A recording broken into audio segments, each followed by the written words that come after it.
जैसे जैसे दिन नजदीक आ रहे हैं वैसे वैसे दोनों ही पार्टियों की चिंता अब लगातार बढ़ रही है। कांग्रेस पूरी कोशिश कर रही है कि लास्ट के दिनों में अपना माहौल पूरी तरह सेट कर दे और वोटों में तब्दील कर दे। तो कुछ इसी पैटर्न पर, आमतौर पर पैटर्न बीजेपी भी यही इस्तेमाल करती है। लास्ट के दिनों में चिंतित होकर, घर घर जाकर, छोटी छोटी सभाओं के मार्फत, हाथ जोड़कर, पैर पड़कर किसी तरह से वोट लाती है। नमस्कार, आप देख रहे हैं सियासत और मेरा नाम सतीश शर्मा है। जैसे जैसे दिन नजदीक आते जा रहे हैं, उदयपुर में लगातार बीजेपी के कार्यकर्ता एक्टिव होते जा रहे हैं। कार्यकर्ता जी तोड़ कोशिश कर रहे हैं, भरपूर कोशिश कर रहे हैं, अपने काम धंधों, नौकरी से छुट्टी लेकर तमाम इलाकों में प्रचार कर रहे हैं। ताराचंद जैन को जिताने के साथ साथ इसे कमल की साख बताकर जीतने की भरसक कोशिश हो रही है। और कहा भी जा रहा है कि जैसे जैसे दिन नजदीक आ रहे हैं, यानी चुनाव से 2 दिन पहले तक बीजेपी भले ही किसी और मोड में हो, मगर अब लगातार मजबूत हो रही है। ताराचंद जैन के लिए तमाम संघ के लोग भी पूरी तरह लगे हुए कि उन्हें उदयपुर में किसी भी तरह से जिताना होगा। और इसी बीच आज असम के राज्यपाल और उदयपुर के पूर्व विधायक महामहिम गुलाब चंद कटारिया उदयपुर पहुंच गए। वे अपने पारिवारिक प्रोग्राम में शामिल होने के लिए उदयपुर आए, मगर बताने वाले ये भी बता रहे हैं कि चुनाव था तो उन्हें आना ही था। यानी चुनाव से पहले वो आमतौर पर यहीं होते हैं और इस बार भी जब मतदान होना था तो उन्हें यहाँ होना था, मगर अब 2 दिन उन्हें मिल रहे हैं और अब 2 दिन वो यहाँ पर रहेंगे तो तमाम लोगों को फिर समझाकर बाजार में लगा देंगे, कॉलोनी में लगा देंगे, तमाम संगठनों के बीच लगा देंगे, ताकि किसी भी तरह से बीजेपी की तैयारी में कोई कमी ना हो। लगातार आज शाम से जब वो उदयपुर पहुंचे हैं तो मॉनिटरिंग कर रहे हैं, लोगों से फ़ोन पर बात कर रहे हैं और हालचाल के बहाने ही सही हर एक व्यक्ति को टटोल रहे हैं। जहां जैसी जरूरत लग रही है उन्हें जिम्मेदारियां दी गई है और कहा है अगले 48 घंटों में आपको सोना नहीं है। समाजों को टटोलिए, समाजों में जाइए, जो करना पड़े करिए, लेकिन किसी भी सूरत में हमें कमजोर नहीं होना है। उदयपुर में भी आज गौरव वल्लभ की, यानी कांग्रेस के प्रत्याशी गौरव वल्लभ की रैली निकली। रैली में महिलाओं की अच्छी खासी संख्या दिखाई दी। आमतौर पर जब कांग्रेस की संख्या पर बात होती है तो कांग्रेस यहाँ पर कमजोर दिखती है बीजेपी के मुकाबले, लेकिन आज अच्छी संख्या में महिलाएं भी उनके साथ थी। ओल्ड सिटी इलाके में जब रैली निकल रही थी तमाम लोग उनके साथ चल रहे थे। जो लोग पहले नहीं आ रहे थे मगर अब लास्ट के दिनों में वो भी उनके साथ आ रहे हैं। लेकिन अंदर से कांग्रेस कितनी मजबूत हुई या कितनी मजबूत है, उस पर अब तक संशय और सवाल बरकरार है। लोग कह रहे हैं कि सिर्फ दिखाने के लिए गौरव वल्लभ के साथ लोग आ रहे हैं, मगर अंदरूनी तरीके से उन्हें भी डैमेज किया जा रहा है। इसी बीच आज हम बात करते हैं गुलाब चंद कटारिया के बाद उन्हीं के प्रतिद्वंदी रणधीर सिंह बिंडर की। वल्लभनगर में इस बार उन्होंने अपनी पत्नी दीपेंद्र कुंवर को मैदान में उतारा है। हालांकि उनके बीजेपी से टिकट मिलने की संभावनाएं थी, मगर जब लास्ट में टिकट नहीं मिला तो उन्होंने अपने ही सेना से, यानी जनता सेना से, पत्नी दीपेंद्र कुंवर को मैदान में उतार दिया। इस बार वो पूरी तरह से कोशिश कर रहे हैं, क्योंकि परिवार की साख का सवाल है, राजमहल की साख का सवाल पब्लिक में बता रहे हैं और पूरी कोशिश कर रहे हैं कि वो जीत सके। और अच्छा समर्थन तमाम इलाकों में उन्हें मिल भी रहा है। बिंडर, कानौर समेत तमाम बटेवर से लेकर पूरे विधानसभा इलाके में उन्हें अच्छा माहौल मिल रहा है। आज भी बिंडर में एक सभा हुई, वहां पर हजारों की तादाद में लोग पहुंचे थे और जिस तरह से जनसंपर्क के बहाने लोग फर्स्ट बार चुनाव लड़ रही, यानी पहली बार चुनाव लड़ रही दीपेंद्र कुंवर उर्फ रानीसा के नाम संबोधित लेडी को देख रहे थे तो बड़े प्रसन्न हो रहे थे। और वल्लभनगर में धारणा रही है कि जब जब पहली बार कोई आता है तो उसका स्वागत खूब होता है, यानी अच्छे स्वागत के साथ अच्छा जन समर्थन वहां पर मिल रहा है। तो आज की स्थिति में वल्लभनगर में जनता सेना सबसे मजबूत बनकर दिखती नजर आ रही है। अब 2 दिनों का वक्त बचा है, इसी बीच कांग्रेस के साथ चुनौतियां बढ़ गई है। हालांकि मैं आपको बता दूं कि उदयपुर जिले की इस सीट पर, जो हॉट सीट है, यहाँ पर बीजेपी काफी पीछे हो गई है।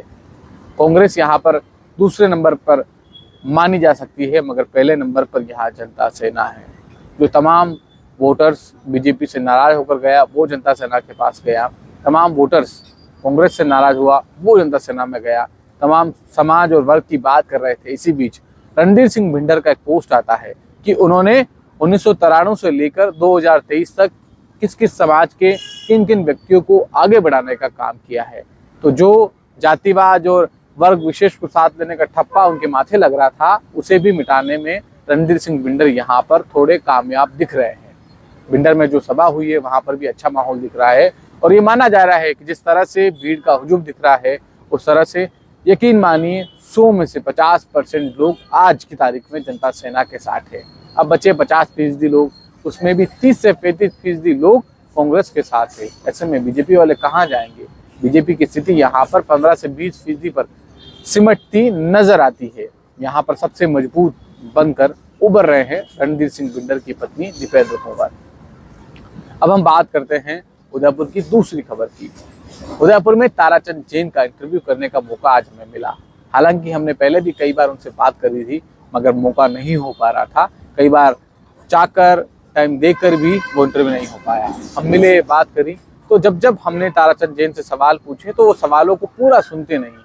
थोड़ा सुना और फिर जवाब देने लग जाते हैं, फिर सुना फिर जवाब देने लग जाते हैं। तो उनकी ये बात आपको बताना जरूरी है। इसी बीच नगर निगम में आज वाल्मीकि समाज का कार्यक्रम हुआ। बीजेपी प्रत्याशी के समर्थन में वाल्मीकि समाज का आयोजन था और इसी में विरोध का झंडा लेकर पहुंच गए कांग्रेस के पार्षद अजय पोरवाल। विरोध करने की भरपूर कोशिश की, मगर उतनी दाल गली नहीं जितनी वो वहां पर चाह रहे थे। हालांकि भीड़ वहां पर कम थी, भले ही संख्या ठीक ठाक आई हो, मगर लोग ये भी कह रहे हैं इस कार्यक्रम में पारस सिंह भी चाहते तो क्या संख्या इतनी होती? जो संख्या आई थी वो सिर्फ दिखाने के लिए थी या सिर्फ औपचारिकता पूरी करने के लिए इतने ही लोगों को बुलाया गया? इस पर भी खूब सारी चर्चा हो रही है।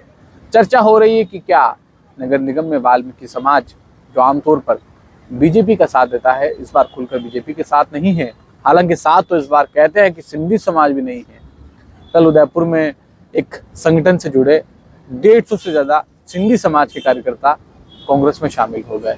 वो लंबे वक्त से बीजेपी से नाराज चल रहे थे कि बीजेपी में उन्हें वो स्थान और वो तरजीह नहीं मिल रही थी जो मिलनी चाहिए, जिसके वो हकदार थे।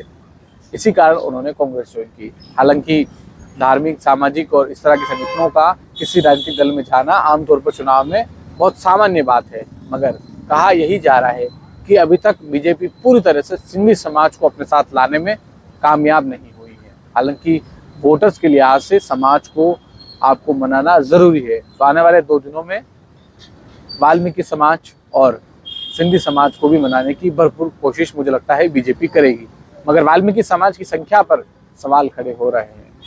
सुना है बड़े नेताजी ने भी इस पर जवाब मांगा है कि संख्या कम कैसे आई, और बताने वाले बताते हैं कि डिप्टी मेयर पारस सिंह भी चाह रहे थे कि औपचारिकता हो जाए और जितना जरूरत थी, जितना बताना था और जितनी औपचारिकता थी वो कर ली गई, उससे ज़्यादा वो करना भी नहीं चाहते थे। और इसी तरह की बात होकर मामला आज कम संख्या में निपट गया। अब हम बात करते हैं उदयपुर शहर में चल रही दूसरी माहौल की, यानी उदयपुर ग्रामीण की। उदयपुर ग्रामीण में भी अच्छा माहौल जमने लगा है, मगर जो बाप पार्टी का प्रत्याशी है वो सबसे ज्यादा किसको नुकसान पहुंचाने वाला है? कहने वाले कहते हैं कि बीटीपी और बाप जब आई है तो कांग्रेस को नुकसान पहुंचाएगी, मगर कई तौर पर जब आप राजनीतिक पत्रकारों से, विश्लेषकों से बात करते हैं तो बताते हैं कि बाप ने अपना फोकस 18 साल से 25-28 साल तक के नौजवान और फर्स्ट टाइम वोटर्स के कंधों पर रखा है। ऐसे में ये वोटर ही आमतौर पर बीजेपी को जिताने में निर्णायक साबित होता है, और ये वोटर अगर तमाम इलाकों में बीजेपी से पिछड़ा तो किसके पास जाएगा और उसका फायदा किसको मिलेगा? यानी यहाँ पर यदि बाप बीजेपी से चटकता है तो सीधा सीधा फायदा कांग्रेस को मिलता है। हालांकि उदयपुर ग्रामीण में भले ही पिछली बार की तरह उतने मजबूत नहीं है, मगर फिर भी फूल सिंह मीणा मजबूत है। उनकी सीट को लेकर भी बहुत ज़्यादा दिक्कत वाली बात नहीं बताई जा रही है, मगर विवेक कटारा लगातार मजबूत होते दिख रहे हैं। तमाम शहर के 20 वार्डों में जहां वो लंबे वक्त से काम कर रहे थे, जा रहे हैं, मिल रहे हैं और एक मौका देने की भरपूर तौर पर अपील कर रहे हैं। इसी बीच हम लौटते हैं बाजार की तरफ। आज हम बाजार गए थे कुछ खरीदारी करने के लिए, तो वहाँ पर एक जैन समाज के व्यापारी मिले। उन्होंने कहा कि हमने पूछा उनसे क्या चल रहा है, उन्होंने बोला चुनाव चल रहा है। मैंने कहा क्या होगा, क्या होने वाला है, समाज की तरफ से क्या मैसेज है? उन्होंने बोला देखिए समाज का काम है, बताया है कि बीजेपी को जिताना है, जिता देंगे, मगर उदयपुर के लिए दुर्भाग्य की बात होगी कि एक व्यक्ति के कहने पर किसी एक व्यक्ति को जिता दिया जाए, जबकि काबिल तो कोई और थे। यानी काबिल और भी लोग थे, मगर क्यों ऐसा दिया जाए। तो लोगों में असंतोष अभी भी प्रत्याशी के नाम को लेकर कहीं न कहीं लोगों की मुंह जुबानी पर है। लोग कह रहे हैं कि अब उन्हीं व्यापारी ने जो जैन समाज से थे, उन्होंने कहा आज भी अगर ब्राह्मण एक नहीं हुए तो भविष्य में कभी ब्राह्मण एक नहीं हो सकते। उनके पास अच्छा मौका है, वो तमाम ब्राह्मणों को एक करे और अपने प्रत्याशी के पक्ष में उन्हें काम करना चाहिए, जैसे आमतौर पर 2003, 8, 2013, 2018 में जैन समाज करता आया है। उन्हें समाज की शक्ति दिखानी चाहिए, वरना फिर हमेशा की तरह ये सीट किसी और के समाज के नाम रहने वाली है। यानी उन्होंने इशारों में बहुत कुछ बता दिया। अब ब्राह्मण समुदाय की भी अपनी मजबूरियां हैं और अपनी कुछ अंदर की दिक्कतें हैं, इस वजह से चाहकर भी बहुत कुछ हो नहीं सकता। तो फिलहाल आज की सियासत में इतना ही। आप देखते रहिए रोजाना की अपडेट। नमस्कार।